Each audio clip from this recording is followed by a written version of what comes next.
हम आज की मीटिंग प्रारंभ करते हैं। परमेश्वर को धन्यवाद देते हैं कि हम जूम के माध्यम से पुनः इस प्रकार संगति कर सकते हैं, परमेश्वर की स्तुति कर सकते हैं और परमेश्वर से प्रार्थना कर सकते हैं और परमेश्वर के वचन की आशीष को प्राप्त कर सकते हैं। और आप सबका धन्यवाद करते हैं कि आप सब इस मीटिंग में ज्वाइन होते हैं हमेशा। और आज के हमारे वक्ता, हमारे ग्रुप के मतलब हमेशा अच्छे एक वक्ता हमारे पास हैं, मिस्टर सुभाष सोना। आप सब परिचित हैं उनसे।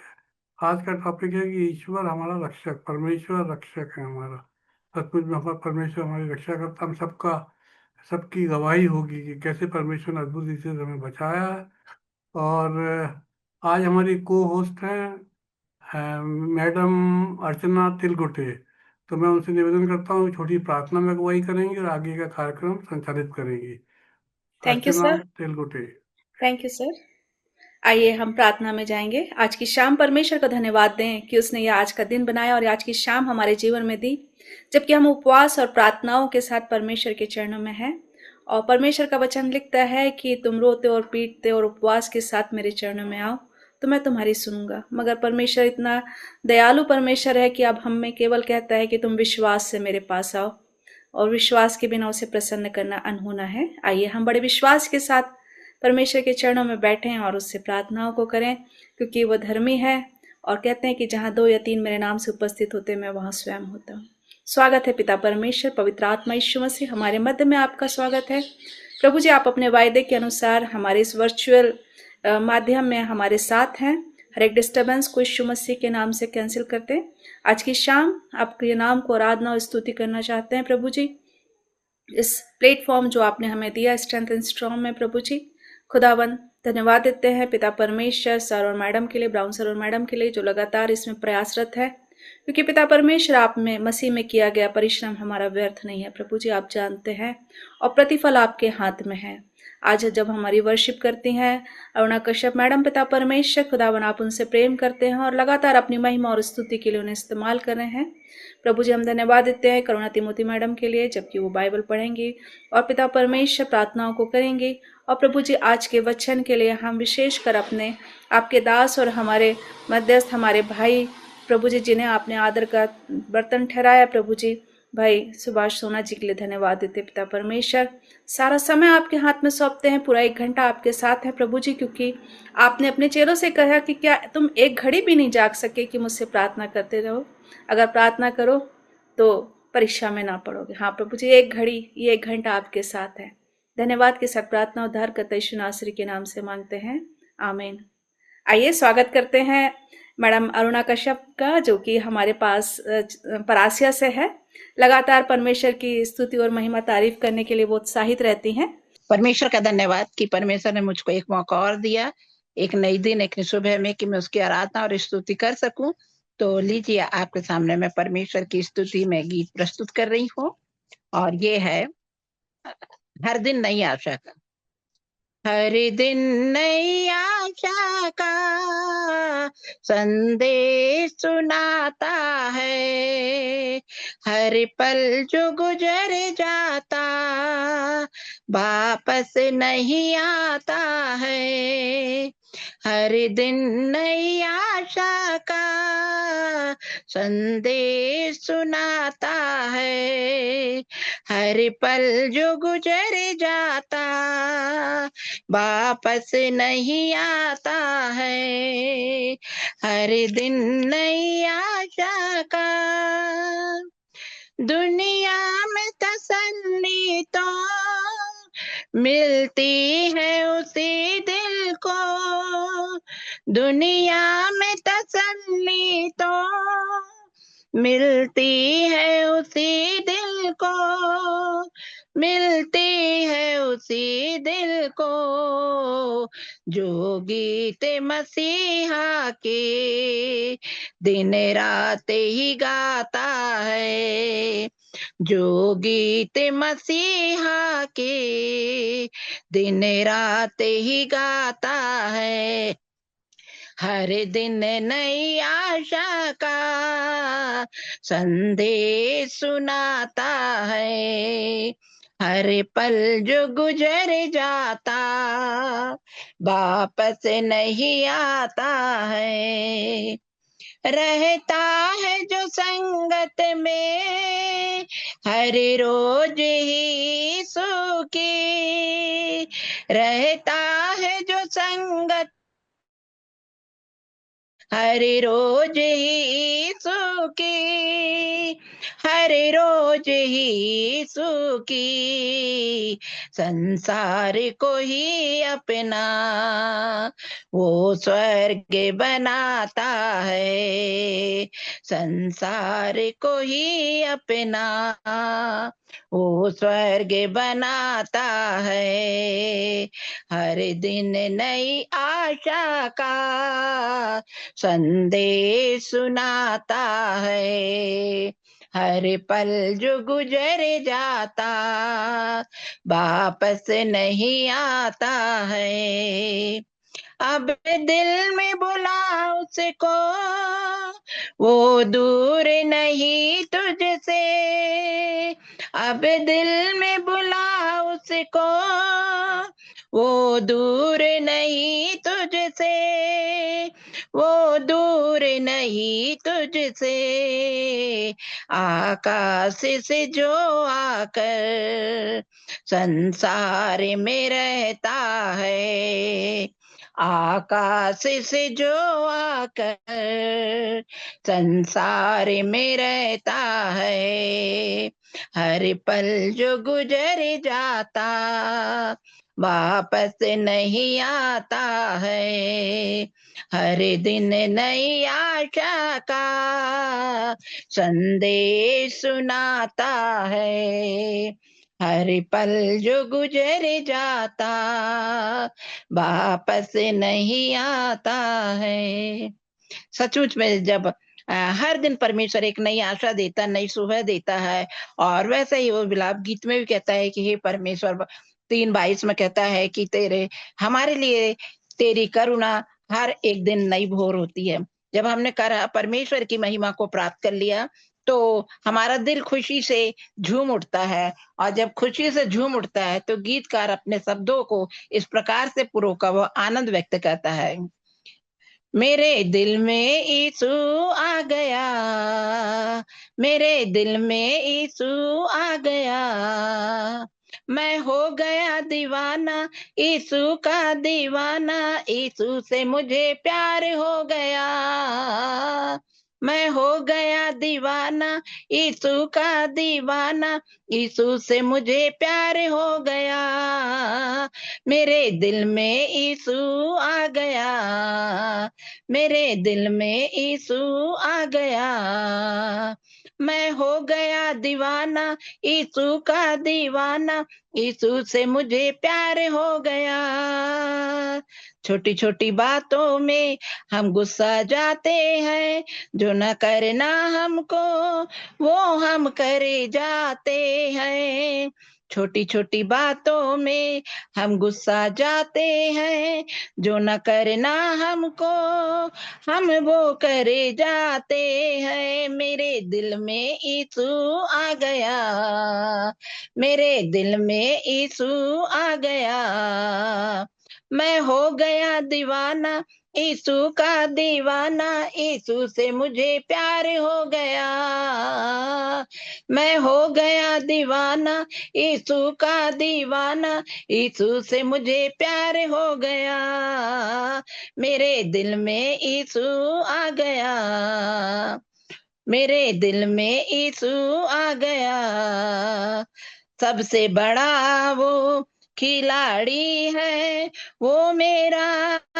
यीशु है, सबसे बड़ा खिलाड़ी वो मेरा यीशु है, उसके सिवा ना और कोई दूजा है, सबसे बड़ा खिलाड़ी वो मेरा यीशु है।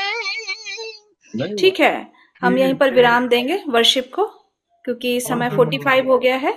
धन्यवाद। और थैंक यू मैम, बहुत ही सुंदर वर्शिप कि हर दिन नई आशा का संदेश सुनाता है। और जो वक्त गुजर जाता है वो वापस नहीं आता है। परमेश्वर के इस सुंदर वचन को और महिमा के द्वारा आपने परमेश्वर की महिमा की है, और परमेश्वर ऐसी आराधना करने वालों को ढूंढता है जो आत्मा और सच्चाई से उसकी आराधना करते हैं। और वो दाऊद से कहते हैं कि तू मेरे मन के अनुसार है। निश्चय जो परमेश्वर की आराधना करते हैं वो परमेश्वर को बहुत भाते हैं। परमेश्वर आपसे बहुत प्यार करता है, और आपने भी कहा कि मेरी मोहब्बत यीशु मसीह है। परमेश्वर आपको, आपके घराने को बहुत ऐसे आशीषित करे, आपकी सेवाओं को निरंतर बढ़ाए। आइए हम बाइबल पठन में जाएंगे, और आज का जो पाठ है वो करुणा ठाकुर मैडम हमारे बीच में पढ़ने पाएंगी। और आज का पाठ है दूसरा राजा 6वां अध्याय 8वीं आयत से लेकर 23वीं आयत तक। वो पढ़ने में अगुवाई करेंगी, और इसके बाद आने वाले वचन के लिए भी हमारी मनों की तैयारी और समय को परमेश्वर के हाथ में सौंपते प्रार्थना करेंगी। Karuna Thakur madam ji, praise the lord. Praise the lord. जी, पढ़िएगा। सभी को जय मसीह की। आज के लिए जो वचन दिया गया है वो हमें मिलता है दूसरा राजा 6:8 से। यहाँ पर इस प्रकार से लिखा है, अराम का राजा इस्राएल से युद्ध कर रहा था और सम्मति करके अपने कर्मचारियों से कहा, अमुक स्थान पर मेरी छावनी होगी। तब परमेश्वर के भक्त ने इस्राएल के राजा के पास कहला भेजा, चौकसी कर और अमुक स्थान से होकर ना जाना, क्योंकि वहां अरामी चढ़ाई करने वाले हैं। तब इस्राएल के राजा ने उस स्थान को, जिसकी चर्चा करके परमेश्वर के भक्त ने उसे चिताया था, दूत भेजकर अपनी रक्षा की। और इस प्रकार एक दो बार नहीं वरन बहुत बार हुआ। इस कारण आराम के राजा का मन बहुत घबरा गया। अतः उसने अपने कर्मचारियों को बुलाकर उनसे पूछा, क्या तुम मुझे ना बताओगे कि हम लोगों में से कौन इज़राइल के राजा की ओर का है? उसके एक कर्मचारी ने कहा, हे मेरे प्रभु, हे राजा, ऐसा नहीं। एलीशा जो इज़राइल में भविष्यवक्ता है, वह इज़राइल के राजा को वे बातें भी बताया करता है जो तू शयन की कोठरी में बोलता है। राजा ने कहा, जाकर देखो कि वह कहाँ है, तब मैं भेजकर उसे पकड़वा मंगाऊंगा। उसको यह समाचार मिला, वह दोतान में है। तब उसने वहां घोड़ों और रथों समेत एक भारी दल भेजा, और उन्होंने रात को आकर नगर को घेर लिया। भोर को परमेश्वर के भक्त का टहलुआ उठा और निकलकर क्या देखता है कि घोड़ों और रथों समेत एक दल नगर को घेरे हुए पड़ा है। तब उसके सेवक ने उससे कहा, हाय मेरे स्वामी, हम क्या करें? उसने कहा, मत डर, क्योंकि जो हमारी ओर है वह उनसे अधिक है जो उनकी ओर है। तब एलीशा ने यह प्रार्थना की, हे यहोवा, इसकी आंखें खोल दे कि यह देख सके। तब यहोवा ने सेवक की आंखें खोल दी, और जब वह देख सका तब क्या देखा कि एलीशा के चारों ओर का पहाड़ अग्निमय घोड़ों और रथों से भरा हुआ है। जब आरामी उसके पास आए, तभी एलीशा ने यहोवा से प्रार्थना की कि इस दल को अंधा कर डाल। एलीशा ने इस वचन के अनुसार उससे उन्हें अंधा कर दिया। तब एलीशा ने उनसे कहा, यह तो मार्ग नहीं है और ना यह नगर है। मेरे पीछे हो लो, मैं तुम्हें उस मनुष्य के पास जिसे तुम ढूंढ रहे हो पहुंचाऊंगा। तब उसने उन्हें शोम्रोन को पहुंचा दिया। जब वे शोम्रोन में आ गए, तब एलीशा ने कहा, हे यहोवा, इन लोगों की आंखें खोल कि देख सके। तब यहोवा ने उनकी आंखें खोली, और जब वे देखने लगे तब क्या देखा कि हम शोम्रोन के मध्य में हैं। उनको देखकर इज़राइल के राजा ने एलीशा से कहा, हे मेरे पिता, क्या मैं इनको मार लूं? उसने उत्तर दिया, मत मार। क्या तू उनको मार दिया करता है जिनको तू तलवार और धनुष से बंदी बना लेता है?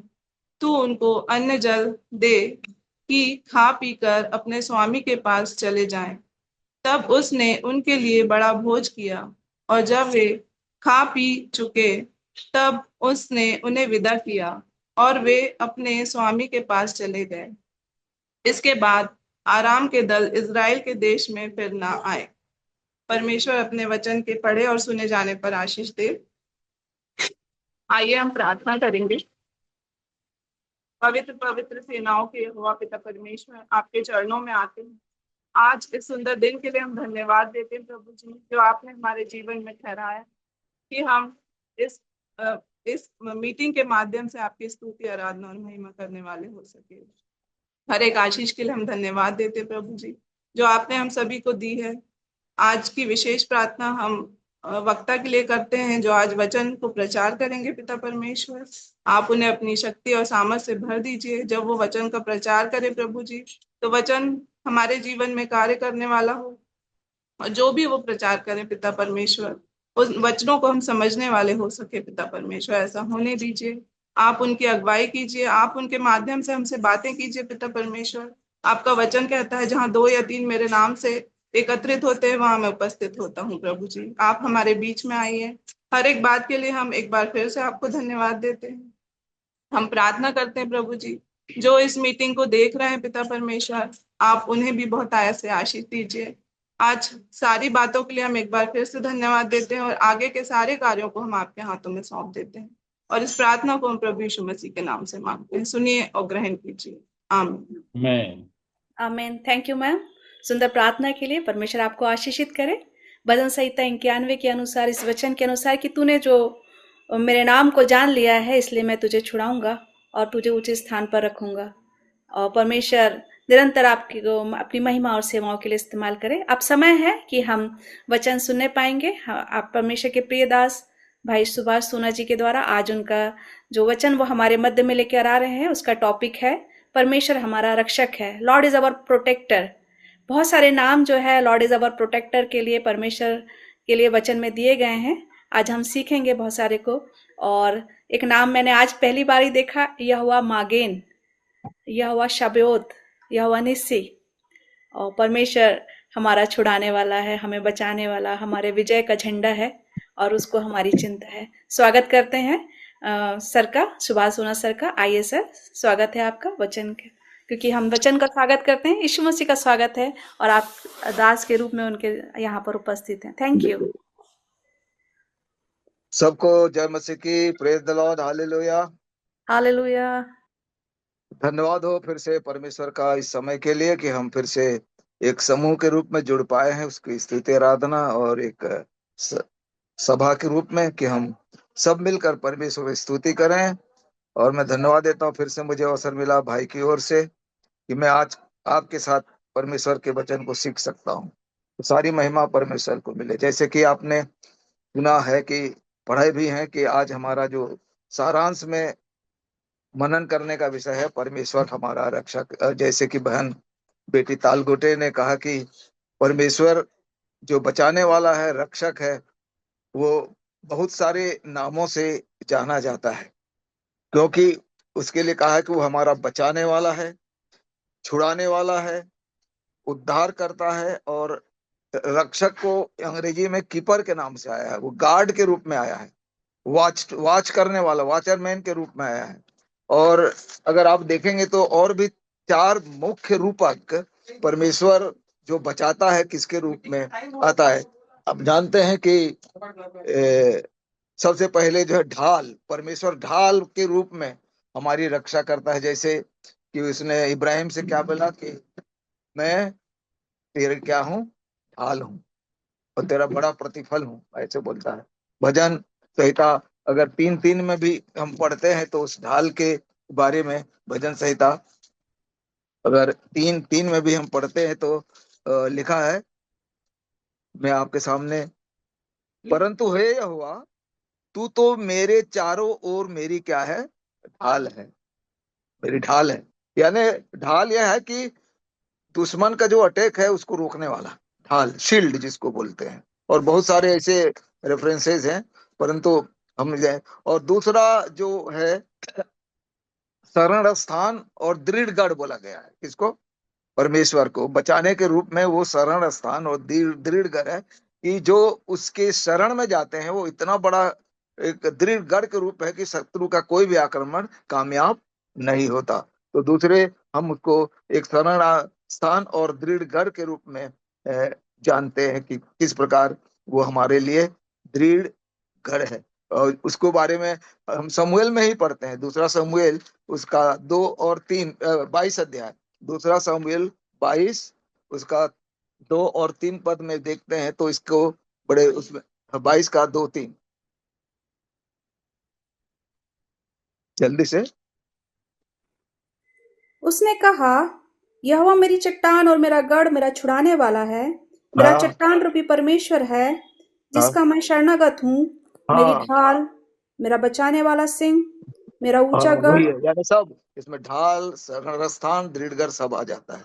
और अगर ये दृढ़गढ़ की बात करते हैं तो सबसे बढ़िया नीति वचन में भी अगर आप 18:10 को पढ़ेंगे, नीति वचन उसका 18 अध्याय का 10 पद, तो उसमें ये लिखा है, हाँ जोर से, यहोवा का नाम गढ़ है, धन्य से भागकर सब दुर्घटनाओं से हाँ बचता है। सब घटनाओं से बचता है। और उसके बाद आप देखेंगे तो अद्भुत रहता है, वो एक चरवाहे की मानिंद हमारी रखवाली करता है, क्योंकि शेफर्ड जो है उसका हिंदी में कई जगह अनुवाद है रखवाला, यानी वो हम जो भेड़े हैं उन भेड़ों का क्या है, रखवाला है। जो हम भजन संहिता 23 में पढ़ते हैं, यहोवा मेरा चरवाहा, यीशु मसीह भी बोलता है चरवाहा। हाँ, वो हरी सब चीजों में हमारी वो रक्षा, धर्म के मार्गों में वो मेरी अगुवाई करता है, चाहे मैं घोर अंधकार से भरी हुई चढ़ाई तो भी नहीं डरूंगा, क्योंकि मेरे संग। तो चरवाहे के रूप में वो हमारी मदद करता है। और रक्षा के संदर्भ में हम और एक बात देखेंगे, और अगर आप देखें ये परमेश्वर हमारा रक्षक, तो उससे संबंधित जो सटीक अध्याय हैं मैं उनको न लेकर एक उदाहरण के रूप में इसको लिया हूं। यानी अगर देखें तो परमेश्वर हमारे रक्षक इन सारी बातों में, जिसमें ये सारे कवर होते हैं, ढाल, चट्टान, दृढ़गढ़, शरण स्थान, चरवाहा, सब कुछ, तो आप नोट कर लीजिए, मैं पढ़ूंगा नहीं। तो सबसे पहले चरवाहे के रूप में भजन संहिता 23 है। और परमेश्वर जो उद्धार करता, बचाने वाला, यानी उद्धार करना, बचाने वाले को भी उद्धार की बात की जाती है, बचाता है। यानी परमेश्वर सबसे बड़ा जो काम हमारे लिए करता है बचाने का, वो मौत से, अनंत मौत से बचाने वाला, वो बस सबसे बड़ी रक्षा है। तो उद्धार करता, तो भजन संहिता अगर आप पढ़ देखेंगे 27, तो उसका हेडिंग क्या दिखा है, परमेश्वर मेरी ज्योति और मेरा उद्धार, भजन संहिता 27। और भजन संहिता 46 में देखेंगे तो उसका हेडिंग क्या दिया है, परमेश्वर हमारा शरण स्थान, यानी ऊंचा गढ़। और भजन संहिता 91 सबका जाना पहचाना, ये भी इसी विषय का एक सटीक अध्याय है, परमेश्वर की रक्षा का। उसमें लिखा है भजन संहिता 91 का क्या शीर्षक है, परमेश्वर हमारा रक्षक। उसी प्रकार भजन संहिता 121, ये भी बहुत अच्छा पद है उसकी रक्षा के लिए, क्योंकि आप देखेंगे कि रक्षा करने वाला और रक्षक के रूप में 3 बार आया है, और रक्षा करने वाले के रूप में भी 3 बार आया है। यानी इतना बहुत महत्वपूर्ण अध्याय है 121। और उसके इसमें भी लिखा है परमेश्वर हमारा रक्षक। उसके बाद 124 में भी जब आते हैं भजन संहिता, तो क्या लिखा है, परमेश्वर, यहाँ पर और थोड़ा कर दिया है, अपने लोगों का रक्षक लिखा है ना। और उसके बाद लास्ट में जो छठवां है भजन संहिता 125, उसमें क्या लिखा है, हेडिंग, परमेश्वर के लोगों की सुरक्षा। तो आज हम बड़े सारांश में इसको देखेंगे कि परमेश्वर, तो मैं इनको न लिया क्योंकि ये एक एक अध्याय जो है अध्ययन करने लायक है, तो हम कभी एक एक अध्याय को लेंगे परमेश्वर की रक्षा के लिए, परंतु मैंने इसको इसलिए लिया, जैसे बताया, कि परमेश्वर की रक्षा करने का जो मूलभूत रूप या सिद्धांत है, हम उसको जाने, कि परमेश्वर की रक्षा करने का जो रूप यानी स्वरूप है या मूलभूत सिद्धांत है वो क्या है, उसको जानने के लिए मैं ये उदाहरण लिया। और मैं प्रारंभ करूंगा उत्पत्ति से। क्यों? क्योंकि जैसे मैंने कहा, क्यों इस कारण करूंगा कि परमेश्वर उत्पत्ति में एक गार्डनर के रूप में दिखाया गया, उसने पौधे लगाए, पेड़ पौधे सब उगाए, वो करे, यहाँ तक कि आपने सुना है उसने एक बगीचा भी बनाया, बनाया था ना, कौन सा, अदन की वाटिका। और अदन की वाटिका का अगर आप जिक्र करेंगे उत्पत्ति के अनुसार, तो एक अद्भुत बात आपको मालूम होगी कि उस अद्भुत बात में इस रक्षा की बात वहीं से प्रारंभ होती है। और रक्षा जो शब्द है उसी अदन की वाटिका से संबंधित है और उत्पत्ति में पहली बार। और जब कोई चीज रक्षा या कोई भी शब्द जब पहली बार बाइबल में आया है तो उसका एक विशेष महत्व होता है। तो इसलिए हम उत्पत्ति के उस अध्याय से प्रारंभ करेंगे। उससे निकाल लीजिए उत्पत्ति उसके दूसरे अध्याय। अब जानते हैं कि परमेश्वर ने आदम को बनाया और आदम को बनाने के बाद आप ये जानते हैं दूसरे अध्याय के 7वें पद में लिखा है कि आदम को मिट्टी से उसको रचा। ये घर पढ़ने की जरूरत सब जानते हैं इसलिए है। और उसके बाद 8वें पद में लिखा है और यहोवा परमेश्वर ने पूर्व की ओर अदन में एक वाटिका यानी गार्डन लगाई। यानी परमेश्वर एक गार्डनर के रूप में है वहां है और वहां आदम को जिसे उसने रचा था रख दिया। ठीक है। और सब लिखा है नोए में भांति भांति के सब कुछ लगाए पौधे वगैरह जैसे गार्डनर करता है। और 2 वृक्षों का बड़ा जिक्र है, भले बुरे का और जीवन के पेड़ का। और उसके बाद जो खास बात आप 15 पद में लिखेंगे तब हमको एक खास बात समझ में आती है। 15 पद को पढ़ेंगे। तब यहोवा परमेश्वर ने आदम को लेकर अदन की वाटिका में रख दिया कि वह उसमें काम करे और उसकी रक्षा करे। तो ये पहली बार ये शब्द आया है, उसकी क्या करे? रक्षा।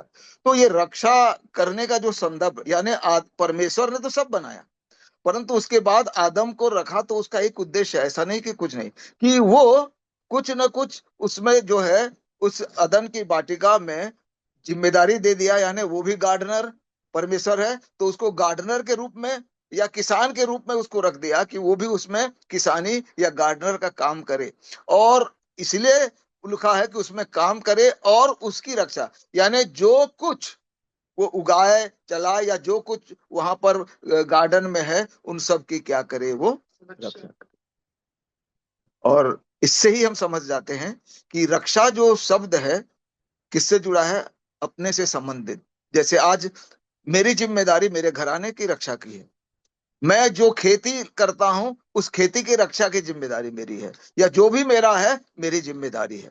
तो ये एक सिद्धांत सबसे पहले मूल में बताना चाहता हूं कि परमेश्वर जो रक्षा करता है वो सबकी नहीं करता है, केवल उनकी जो कहें उसके द्वारा यानी उसके बनते हैं। और मैंने आज ये क्या कहते हैं 6वां अध्याय दूसरा राजा एलिशा यानी एलिशा एक महान भविष्यवक्ता है जिसके बारे में बाइबल में सबसे अधिक उपयोग हुआ है। उसके बारे में आप अगर 4थे अध्याय में पढ़ेंगे दूसरा राजा 4थे अध्याय में तो उसमें लिखा है परमेश्वर का भक्त यानी man of God, Holi man of God लिखा है इंग्लिश में, होली मैन ऑफ गॉड। और एक बार नहीं 2 बार नहीं 9 बार आया। यानी ये परमेश्वर का जन है, परमेश्वर का आदमी है, खुद है। और इसीलिए आप देख रहे हैं उसमें कि परमेश्वर अपने लोगों को कभी नहीं छोड़ता है। संकट हो विपत्ति हो कुछ भी हो उनको बचाने का उपाय करता है, जो हम थोड़ा बाद में इनके बाद देखेंगे। तो हम अदन की वाटिका में के बारे में चर्चा कर रहे हैं। तो अक्सर अगर देखा जाए तो ये अदन की वाटिका एक्चुअल में उस समय के लिए जो अर्थली उसको कहा, क्योंकि अदन की वाटिका जब मैं पढ़ रहा था उसके बारे में तो हिब्रू वर्ड में से जो ग्रीक में अनुवाद हुआ है उसका है पेरेडेसोस। यानी स्पेलिंग बता दे रहा हूं, PARADEISOS, पेरेडेसोस। पेरेडेसोस का अर्थ है अदन की वाटिका और उसको बाद में इंग्लिश में पैराडाइज कहा और हिंदी में क्या कहा? स्वर्गलोक। अर्थात ये अदन की वाटिका एक तरह से अर्थली की हेवन है। किसके लिए? आदम और हवा के लिए। क्यों? क्योंकि आप जानते हैं स्वर्ग यहाँ पर ये उनके रहने का स्थान बनाया किसने? परमेश्वर ने। और ये रहने का स्थान आदम और हवा ने नहीं बनाया, किसने बनाया? परमेश्वर। और स्वर्ग के बारे में आप पढ़ते हैं 2 कुरिन्थी 5:1 में क्या लिखा है? जब हमारा ढेरा सरी पृथ्वी पर का ढेरा सरी का घर गिराया जाएगा, लिखा है। पढ़िए जल्दी से, में नगर मिलता है 2 कुरिन्थी उसका 5वां अध्याय 4था पद। और हम इस डेरे के बहते हुए बोझ से दबे नहीं भाई, पहला पद पढ़िए 5 का। क्योंकि हम जानते हैं कि जब हमारा पृथ्वी पर का डेरा सरीखा घर गिराया जाएगा तो हमें परमेश्वर की ओर से स्वर्ग में एक ऐसा भवन मिलेगा जो हाथों से बना हुआ घर नहीं परंतु परंतु चिरस्थायी चिरस्थायी है। हाँ, अब यहाँ भी अगर कल्पना करते हैं तो ये मनुष्य द्वारा बनाया हुआ घर नहीं है, अदन नहीं है। किसके द्वारा बनाया है? परमेश्वर के द्वारा। स्वर्ग भी परमेश्वर के द्वारा बनाया है, अदन का वाटिका भी बनाया है, और भी ये एक तरह से देखा जाए तो चिरस्थायी है, क्योंकि आदम के लिए भी इटर्नल लाइफ का अवसर है, क्योंकि वहां भी एक जीवन का पेड़ लगा हुआ है कि एक समय आता कि वो जीवन का पेड़ खाता तो अनंत जीवन को वो प्राप्त करता। अर्थात वो अदन की वाटिका में शांति है, दुख नहीं है, तकलीफ नहीं, क्योंकि परमेश्वर का सारा प्रबंध उसके लिए है। और क्या कहते हैं, मैं एक किताब बहुत पहले पढ़ा था, मेरे को किताब पढ़ने का शौक है। जॉन मिल्टन करके एक अंग्रेज राइटर हुए थे, उन्होंने लिखा था पैराडाइज लॉस्ट, आपने सुना भी होगा पैराडाइज लॉस्ट। तो उन्होंने पैराडाइज लॉस्ट जो है साफ साफ अदन की वाटिका को कहा कि आदम और हवा जो एक पैराडाइज यानी स्वर्ग लोक में रहते थे, वो पाप के कारण उस स्वर्ग लोक को खो दिए, दे लॉस्ट इट।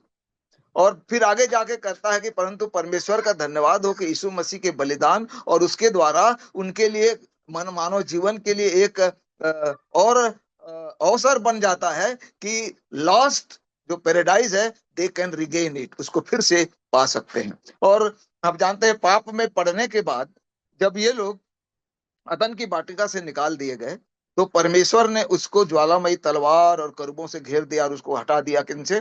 परमेश्वर से। और अगर आप इसके बारे में प्रकाशित वाक्य दूसरा, तो स्वर्गलोक की परिकल्पना के बारे में अगर प्रकाशित वाक्य दूसरा अध्याय उसका 7वां पद अगर आप पढ़ेंगे जल्दी से। इसे कान हो बात सुन ले कि आत्मा कलीसियाओं से क्या कहता है। जो जय पाए उसे उस जीवन के पेड़ में से जो परमेश्वर के स्वर्ग लोक में है फल खाने को दूंगा। स्वर्ग लोक यानी वो स्वर्ग लोक अब जीवन का पेड़ से संबंधित है। अब वो जीवन का पेड़ उस स्वर्ग लोक में परमेश्वर रखा है कि हम फिर से उसको पा सकते हैं। इसीलिए वो जो स्वर्ग लोक है, पैराडाइज है, स्वर्ग लोक है, आज परमेश्वर ने एक ऐसी जगह बनाया जहां पर भक्त लोगों की, धर्मी लोगों की आत्मा शांति के लिए यानी फिर से जी उठने तक के लिए वहां पर रेस्ट करती। वो जीवन का resting place of righteous soul ऐसा लिखा है। तो ये अदन की वाटिका आदम और हवा के लिए स्वर्ग था, पैराडाइज था, पर दे लॉस्ट इट, वो खो दिए पाप के कारण। और क्या परिवर्तन आया, और खोने के बाद वहां से निकाले, क्योंकि आप जानते हैं इसलिए बेहतर था पैराडाइज। उस अगर आप उसका वर्णन पढ़ेंगे तो और भी अद्भुत बात है कि उस पैराडाइज में इतनी सुंदरता, इतनी खूबसूरत थी कि कोई भी दुनिया के आज महल से बढ़कर कोई सा भी महल हो, कोई भी है उसके मुकाबले नहीं है। क्योंकि हम नीति वचन या और मत्ती वगैरह में भी ये पढ़ते हैं कि ये जो शोषण, जंगली शोषण के जो पेड़ हैं, क्या है, जंगली शोषण के पेड़ हैं, उनका वैभव जो है सुलेमान के महल के वैभव से भी बढ़कर है, बड़े हैं, है ना।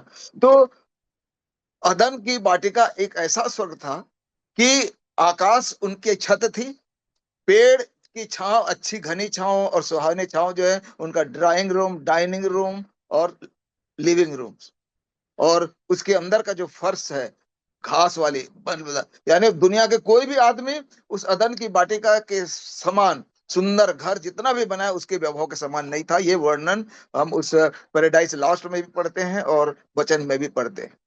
इतना खूबसूरत ये जगह थी कि आज, और इसीलिए आप देखें परमेश्वर तो अदन की वाटिका की कल्पना कीजिए, आज परमेश्वर ने कई ऐसी जगह बनाए हैं प्रकृति में कि उसकी सुंदरता जो है इतनी मनोहर है कि आदमी देखने जा रहा है उनके घर, आदमी जितना भी घर बना ले, जितना भी बेहतरीन घर बना ले, परमेश्वर के द्वारा बनाई हुई सृष्टि के समान सुंदर नहीं हो सकता। और वैसे अदन की वाटिका भी वैभव और सुंदरता से भरा हुआ था, आदम हवा के लिए एक स्वर्ग था। और इसीलिए इसको और भी कहा गया 22:2 में भी कहा गया, प्रकाशित अध्याय के 22:2। तो हम ये मानते हैं कि अदन की वाटिका स्वर्गलोक थी और उसमें उनका भाग्य था आदम और हवा कि वहां रहते थे, और इसलिए रहते थे कि परमेश्वर निरंतर उनके साथ क्या करता था, वहां मिलता था, निरंतर संगति होती थी। और 22:2 प्रकाशित बहती थी हाँ? नदी के इस पार और उस पार जीवन का पेड़, वृक्ष था। यानी यहाँ अब देखें अदन की वाटिका में भी नदी का मतलब बीचों बीच एक नदी बहती थी जो आगे चार भागों में चली जाती थी। यहाँ भी एक नदी का बयान है और जीवन के पेड़ का। तो ये अदन की वाटिका के लिए हमारे पास पर्याप्त वचन में प्रमाण है कि ये स्वर्ग लोक था उनके लिए, आदम और हवा के लिए पाप में पड़ने से पहले धार्मिकता के आधार पर वहां जीते थे। परंतु क्या फर्क आया जब वो पाप से, जब श्राप आया ना, तो कितनी कठिन मुसीबतें, दुश्मनी, कष्ट, परेशानी, सब कुछ उनके जीवन में आ गई। क्योंकि अब पहली चीज जो उनके जीवन का आवश्यकता बन गई, जब वो आदम की वाटिका से निकाल दिए गए, पाप में आप पड़ गए, तो सबसे पहले उनको किसकी जरूरत पड़ी? कपड़े की। किसकी? अपने तन ढाकने के लिए किसकी जरूरत पड़ी? कपड़े की जरूरत है। फिर खाने के लिए जो रोटी है वो बड़े परिश्रम से, शराब के रूप में लगे तो क्या खाएगा? पसीने की कमाई खाएगा। और उसके बाद परमेश्वर ने उनके लिए अपने हाथ से जो घर बनाया था अदन की वाटिका, अब मनुष्य को अपने रहने के लिए अपने घर बनाने की जरूरत है कि ताकि अपना घर बनाए और रक्षा करे। तो इस प्रकार पाप के कारण ये रोटी, कपड़ा और ये जो मकान है मनुष्य के जीवन का एक आवश्यक भाग बन गया। और आज इसी 3 बातों के चक्कर में पूरा दुनिया जो है सिमट कर परमेश्वर से अलग हो गया, रोटी, कपड़ा और मकान के चक्कर में। और आप जानते हैं कि कपड़ा, रोटी, खाने पीने, और एक से एक होटल जाते हैं लोग, खाते हैं, एक से एक कपड़ा पहनते हैं, एक से एक मकान, क्या तो मैक्सिमम अपनी कमाई परमेश्वर को देने के बदले इनमें सब खर्च कर दे रहे हैं। यही कह रहा है कि इन तीनों चीजों के चक्कर में जो लोग हैं परमेश्वर से अलग होकर सिमट गए हैं, सांसारिकता में आ गए, और बहुत सारी परेशानी। अब शैतान ने ये काम किया है, तो शैतान उनके जीवन में से एक बड़ा शत्रु बन के उभरा है और बड़े बड़े संकट, बड़े बड़े खतरा, बड़े बड़े चीजें उनके अंदर डालता है। और आज जब वो अदन की वाटिका में सुरक्षित थे, परंतु अब संसार अदन की वाटिका से आ गए तो उनकी शांति खत्म। अब बहुत सारे खतरे, बहुत सारी संकट, विपत्ति, लड़ाइयां, झगड़े, ये सब कुछ चालू हो गए। और आज जरूरत है इंसान को उनसे बचने की। और आज हम इस बात को जानते हैं कि परमेश्वर ही एकमात्र रक्षा करने वाला है इन सब चीजों से। और जैसे कि हमने इसके बारे में बहुत सारी बातें पढ़ी थी, और जब हम इन बातों को पढ़ते हैं तो ये बात समझ में आती है कि क्या कई बार ये शब्द आता है कि किस प्रकार परमेश्वर रक्षा कर। परमेश्वर तो सबसे पहले ये दिखा दिया, क्योंकि परमेश्वर छुड़ाने वाला है, गुलामी से छुड़ाता है, दुश्मनों से के गुलामी से, संकट से छुड़ाने वाला। तो हम सबसे पहले परमेश्वर एक बहुत बड़े रक्षक के रूप में इसराइलियों को दिखाया कि जब वो मिस्र से निकलकर प्रतिज्ञा के देश में जा रहे थे, तो फिरौन उसकी बड़ी सेना उनके पीछा करने के लिए, नाश करने के लिए, फिर से गुलाम बनाने के लिए आई, और कैसे अद्भुत रीति से लाल समुद्र में परमेश्वर ने उनको बचाया, उनकी रक्षा की। तो एक बहुत बड़ी बड़ी घटना इसराइलियों के लिए जानने की थी, और उनको ये भी जानना था कि हमारी रक्षा किससे हुई है? परमेश्वर से। सबसे बड़ा उदाहरण। और भी बहुत सारे आप उदाहरण देखते हैं और जानते हैं कि किस प्रकार परमेश्वर अपने लोगों की क्या करता है? रक्षा करता है। तो अब थोड़ी देर हम ये जो बात पढ़े हैं दूसरा राजा, उसके 6ठे अध्याय, क्योंकि बहुत समय नहीं कि हम ज्यादा डिटेल में बात करें, तो अब सब अपने अपनी बाइबल खोले, तो कुछ कुछ पदों को, मुख्य पदों को लेकर हम आगे बढ़ेंगे। दूसरा राजा उसका 6वां अध्याय 8 से जो पढ़ा गया है, अब यहाँ पर देखेंगे।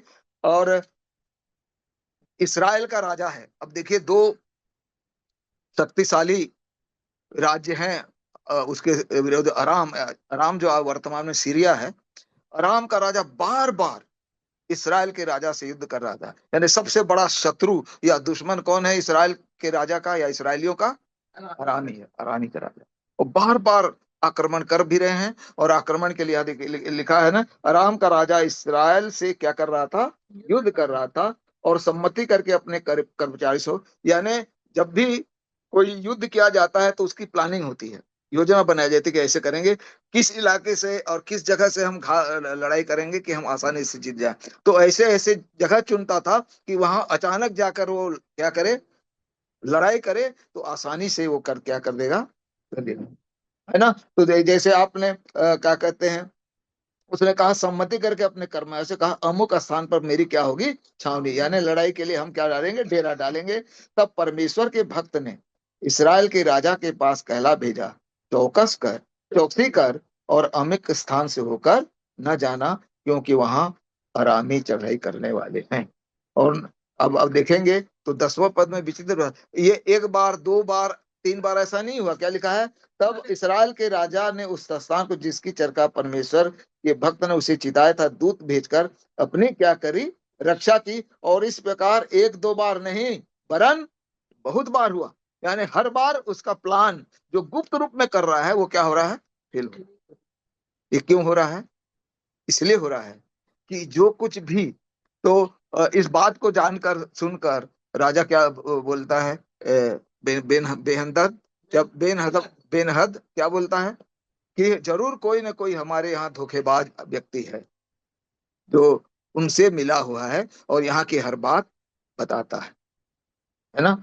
और क्या कहता है, तब क्या कहते हैं, एक व्यक्ति है जो एलिशा के बारे में जानता है। इसके पहले हम जानते हैं कि अद्भुत रीति से एलिशा ने नामान कोढ़ी को किया, और नामान कोढ़ी भी परिवार चंगा होकर न केवल क्या कहते हैं चला आया है, पर 5वें अध्याय में पढ़ते हैं, परंतु आराम में भी, हालांकि सेनापति तो बहुत सारी बात बताई, तो वहां का सेना का एक आदमी ये भी जान रहा है कि एलिशा किस प्रकार सामर्थी का बनता है, सामर्थी है कैसा है। और वो क्या बोलता है, 12 क्या बोलता है, हाँ 12, एलीशा जो इस्राएल में भविष्यद्वक्ता है, वह इस्राएल के राजा को वे बातें भी बताया करता है जो तू शयन की कोठी में बोलता है। हाँ राजा ने कहा, अब देखिए यहाँ पर एक दिख है कि ये अद्भुत विजन, यानी विजन ना कहूं, एक अद्भुत गिफ्ट, दान, वरदान एलिशा को मिला कि उसके विजन में, दर्शन में वो सारी बातें जो कहीं दूर हो रही हैं उनके विरोध में या कहीं भी कुछ हो रहा है, उसको कहता है ऐसे लगता है जैसे वो क्या है, बिल्कुल आमने सामने देख रहा है।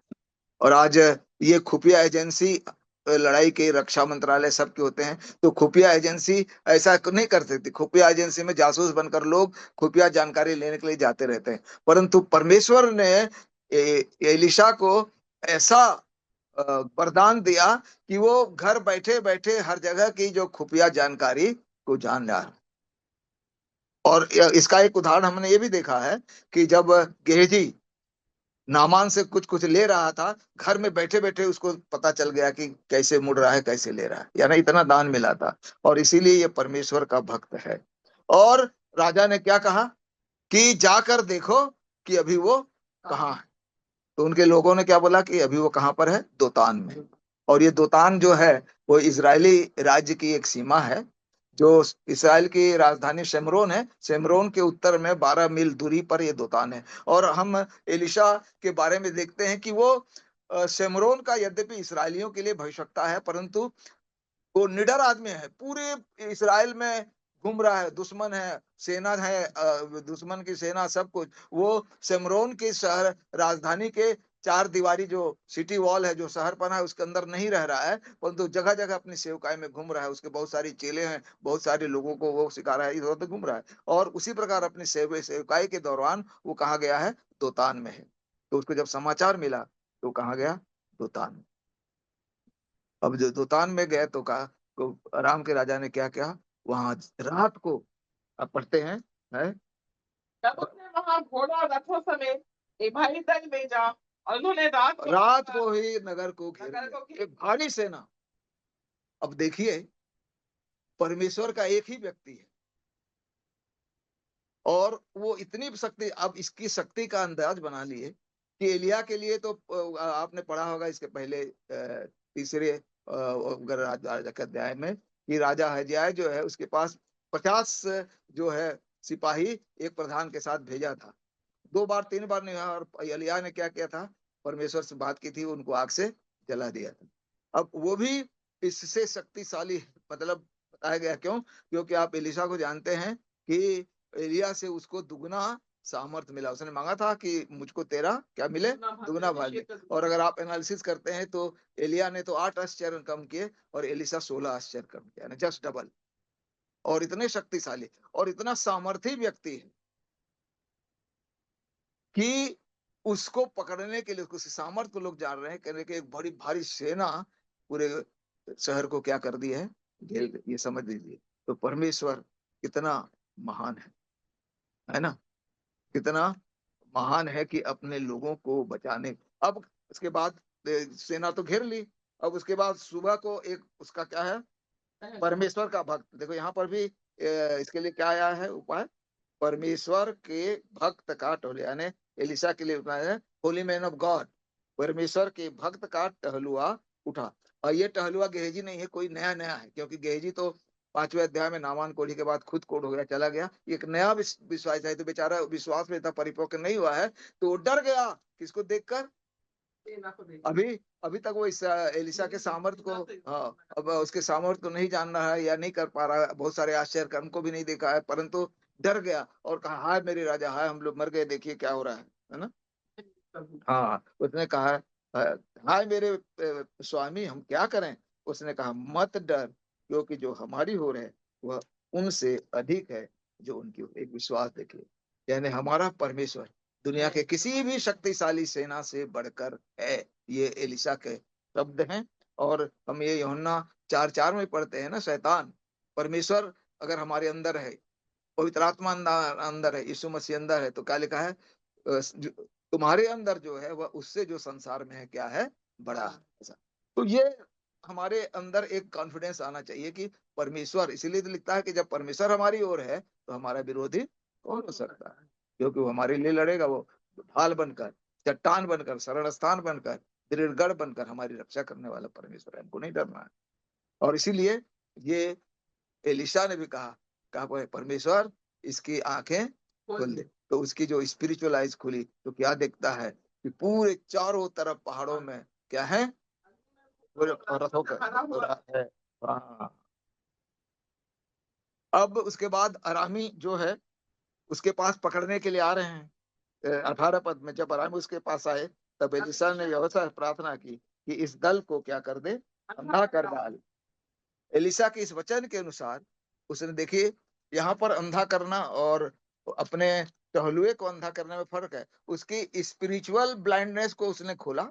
और यहाँ पर इनके जो सेंस है, यानी जैसे वचन में लिखा है कि वो देखते हुए भी न देखें, तो उनके सेंस को उनके ऐसा मतलब शून्य कर दिया कि देख भी रहे हैं परंतु पहचान नहीं रहे हैं, कुछ समझ नहीं रहे हैं क्या है क्या नहीं। और एलिशा उनके बोलता है तुम जिसको ढूंढ रहे हो चलो मेरे पीछे पीछे चलो। अगर वो आंख से अंधे हो जाते तो एलिशा के पीछे नहीं चल सकते थे। वो आंख से अंधे नहीं हुए परंतु सेंस में अंधे हुए, ताकि एलिशा को नहीं बचा। बोले कि चलो मैं तुमको शमरून तक ले चलता हूँ। और आप पढ़े हैं कि वो उनके पीछे शमरून चले। और ये भी देखिए कि किसी अजनबी के लिए शेमरोन का गेट नहीं खुलता है। गेट किसके लिए खुलेगा, जान पहचान। और वहां का कई ऐसे कमेंट्री वाले लिखते हैं कि वहां का जो गेट के रखवाले हैं वो आश्चर्य कर रहे हैं कि हमारे भक्त के साथ ये दुश्मन की सेना कैसे आ रही, और उनको रोकती। परंतु एलिशा के कारण वो शेमरोन के जो गेट है उसके अंदर जाके शेमरोन के अंदर चले गए। जैसे कि क्या लिखा है? तब यहोवा ने उनकी आंखें खोली, यही थे ना? हाँ ना, तब 20 पद से करें। जब वे शमरोन में आ गए तब एलीशा ने कहा, हे यहोवा, इन लोगों की आंखें खोल दे, ये देख सकें। तब यहोवा ने उनकी आंखें खोली और जब वे देखने लगे तब क्या देखा कि हम शमरोन की उनको मध्य में, सेंस आ गया, करिए हम तो शहर के अंदर दुश्मन के डेरे में, दुश्मन के ही शहर के अंदर हम आ गए हैं। तो कितना बड़े भयभीत है। और इनको देखकर वहां का राजा जो है वो क्या बोलता है, हाँ इनको देखकर इस्राएल के राजा ने एलीशा से कहा, हे मेरे पिता, क्या मैं इनको मार लूं? मैं इनको मार लूं? उसने उत्तर दिया, मत मार। क्या तूने उनको मार दिया? हाँ। कहता है जिनको तू तलवार और धनुष यानी अगर से तू बंदी अपने बना बलबूते, इसका यह अर्थ है कि यदि तू अपने बलबूते पर किसी व्यक्ति को जीतता है तो उसको मारने का हक तुझे है, परंतु ये तो स्वयं आए हुए हैं, यद्यपि दुश्मन है तो आज दुश्मन के बावजूद भी हमारे क्या हैं, मेहमान है। इसीलिए कहा इनको अच्छा उनको खिला, आन चलते हाँ खिला पिला, स्वामी उन्होंने का बड़ा भोज किया, ऐसा अपने लिखा है ना। स्वामी के पास चले जाएं। हाँ तब उसने उनके लिए बड़ा भोज हाँ किया। भोज। अब देखिए, तो ये हम जो नए नियम में यीशु मसीह को बोलते हैं कि तेरे तू अपने दुश्मन को क्या कर, खाना खिला, पानी पिला, और ऐसा करके तू उसके सिर सिर पे पर क्या। आग के अंगारे रख। तो आज एलिशा इतना बड़ा काम दुश्मन के से परमेश्वर ने बचाया, परंतु दुश्मनों को मारने के बदले उनकी क्या कर रहा है, सेवा कर रहा है। ये एक महानता है। क्यों? क्योंकि परमेश्वर जब बचाता है तो हमारे अंदर दया भी है आनी चाहिए, और ये दया उसने दिखाया। तो आज ये इस घटना का ये सिद्धांत है सबसे बड़ी चीज, जैसे कि मैं शुरू में कहा कि परमेश्वर या जो आदम की जो रक्षा की जिम्मेदारी थी अपने लोगों की थी, तो परमेश्वर जो है अपने भक्तों की, अपने लोगों की, अपने डरवैयों की क्या करता है, रक्षा करता है उस रूप में। और यहाँ भी हम देखते हैं, यदि आप भजन संहिता 34:7 को पढ़ते हैं तो क्या लिखा है।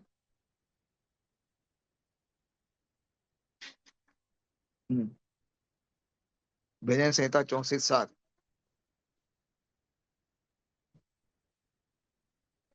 34:7। यहोवा के डरवैयों के चारों ओर हाँ, यहोवा के डरवैयों के चारों ओर उसका दूत हाँ छावनी किए हुए हाँ उनको बचाता है। बचाता है। बताइए ये, और यही हाल हुआ, उसने एलिशा को छावनी, दूतों की छावनी करके बचाया। अब हम और भी पढ़ते हैं, परमेश्वर के धन सदरक मेशक ओबेदनगो थे, उनको कैसे बचाया, आग से। और आग में अपना ये देखे होंगे कि राजा क्या बोलता है कि हम तो 3 आदमी को भेजे थे, कितने हैं, 4 हैं, और वो किसके समान है, परमेश्वर के पुत्र के स्वरूप, यानी वो एक दूत के रूप में उनको बचाने आ गया। शायद अगर आप दानियल के बारे में पढ़ते हैं तो दानियल को भी सिंह के मान में डाल दिया, तो राजा बड़ा दुखी हुआ दारा, और आके सुबह बोलता है, राजा जिसकी तू सेवा करता है, क्या तुझको बचा पाया, तेरी रक्षा कर पाया सिंह से। तो 22 पद में, दानियल के 6वें अध्याय के 22 पद में क्या बोलता है।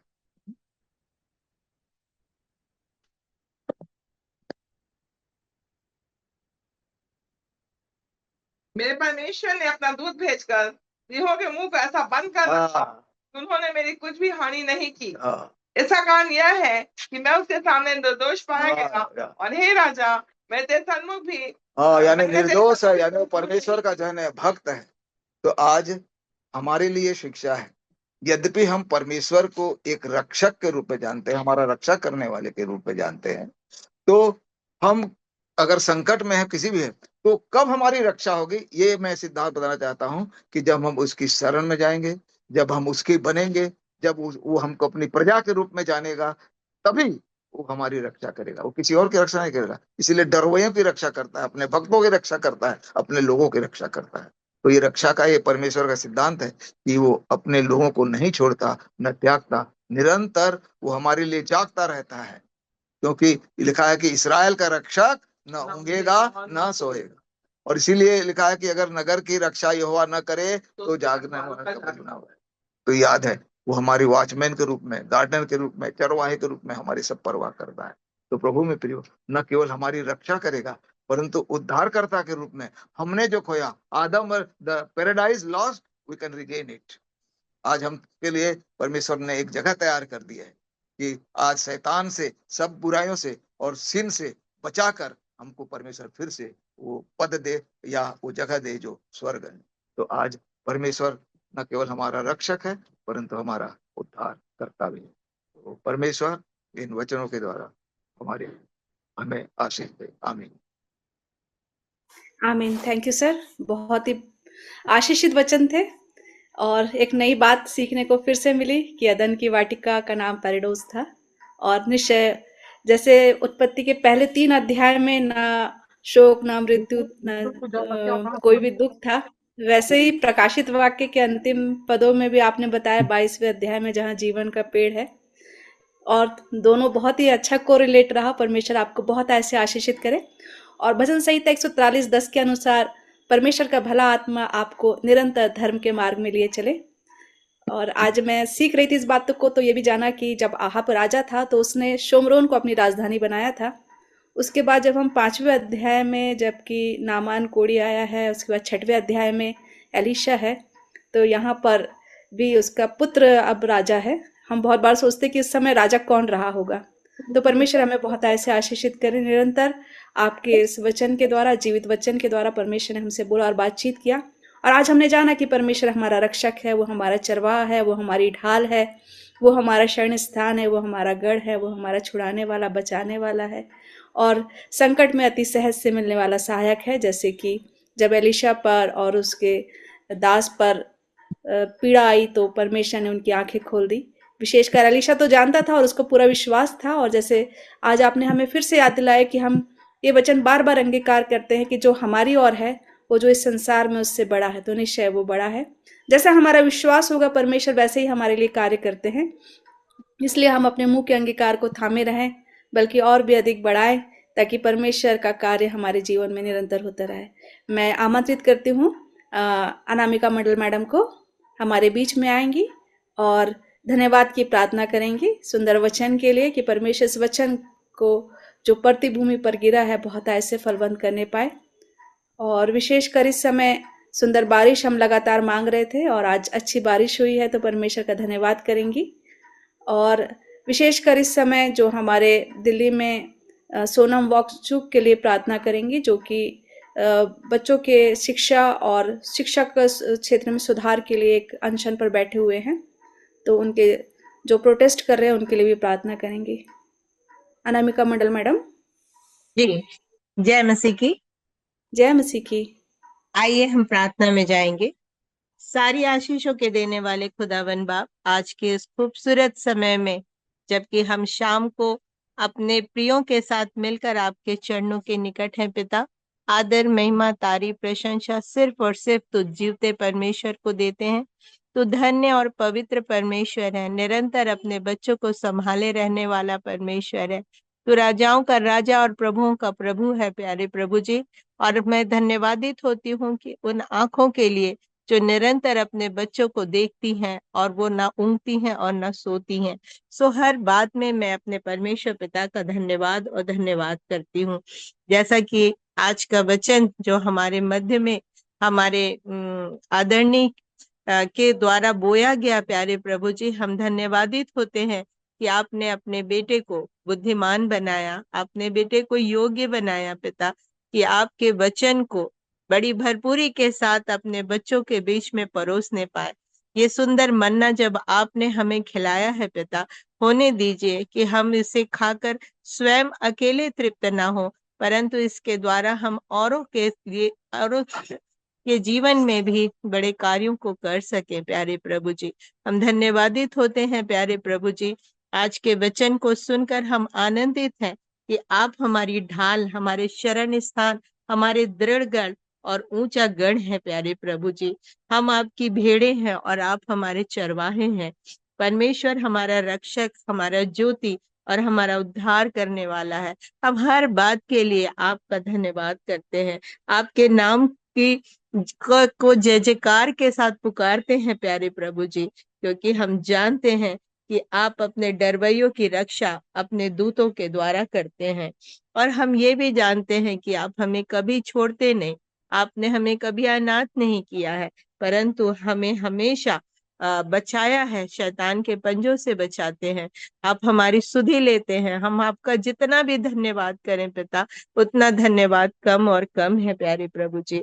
आप हमारे जीवन में आगे बढ़ते जाइए प्यारे प्रभु जी, और हम आपके साथ आपके चरणों के निकटता को महसूस कर सके। हम धन्यवादित होते हैं अपने ब्राउन सर मैडम के लिए कि उन्होंने इस सुंदर ऑनलाइन प्रेयर ग्रुप के माध्यम से प्यारे प्रभु जी हम सबों को एकत्रित किया है, ताकि हम सब भाई बहन इस सुंदर समय का आनंद ले सकें प्यारे प्रभु जी। जब वचन का प्रचार होता है, गीतों का गाया जाना होता है, और सारी प्रार्थनाओं के लिए, वचन के पढ़े जाने के लिए, सारी बातों के लिए हम धन्यवाद और धन्यवाद देते हैं।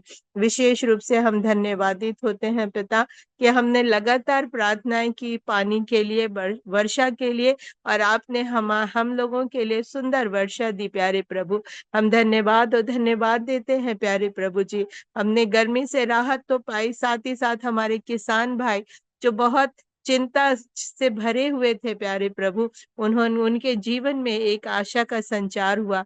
हम इन सारी बातों के लिए धन्यवाद देते हैं। हम जानते हैं पिता, बारिश आपकी ओर से आती है प्यारे प्रभु, और आप अपने बच्चों को निराश और हैरान परेशान होने नहीं देते हैं, परंतु प्रथम वर्षा और अंतिम वर्षा तक आप अपने बच्चों की सुधि लेते हैं। सो हम इन सारी बातों के लिए धन्यवादित होते हैं।